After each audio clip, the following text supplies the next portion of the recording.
ગબ્બર તો ગયો, આપની બગડતી સુરત, બી મોટા માથાના રાજીનામા હવે તાળું કોણ મારશે?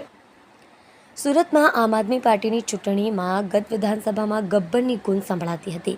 પાસમાંથી આપમાં આવેલા અલ્પેશ કથિરિયા અને ધાર્મિક માલવિયાએ ગત વિધાનસભામાં આમ આદમી પાર્ટી દ્વારા ટિકિટ આપવામાં આવી હતી. જોકે વિધાનસભામાં બંનેની હાર થઈ હતી. ત્યારે લોકસભાની ચૂંટણી અગાઉ છેલ્લા ઘણા સમયથી નિષ્ક્રિય રહેલા આપના ધાર્મિક અને અલ્પેશે પ્રાથમિક સભ્યપદ સહિત તમામ હોદ્દા પરથી રાજીનામું આપી દીધું છે.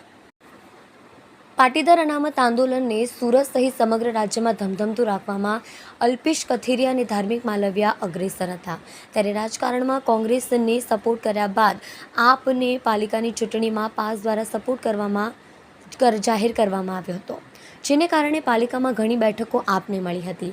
પરંતુ પાસના મુખ્ય ચહેરા એવા અલ્પેશ ઉર્ફે ગબ્બરે વિધાનસભામાં વરાછા બેઠક પરથી કુમાર કાનાણી સામે ચૂંટણી જંગ લડ્યો હતો, જેમાં તેની હાર થઈ હતી. તો ઓલપાડ બેઠક પરથી ધાર્મિકની હાર થઈ હતી.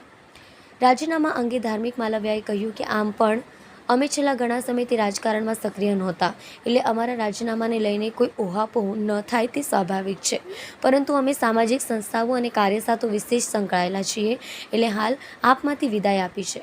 લોકસભાને લઈને રાજીનામું આપ્યાનું કોઈ વિશેષ કારણ નથી. આગામી સમયમાં ફરી જ્યારે સમાજની જરૂર હશે ત્યારે કોઈ પણ પાર્ટીમાંથી ફરી રાજકારણમાં ઝંપલાવીશું.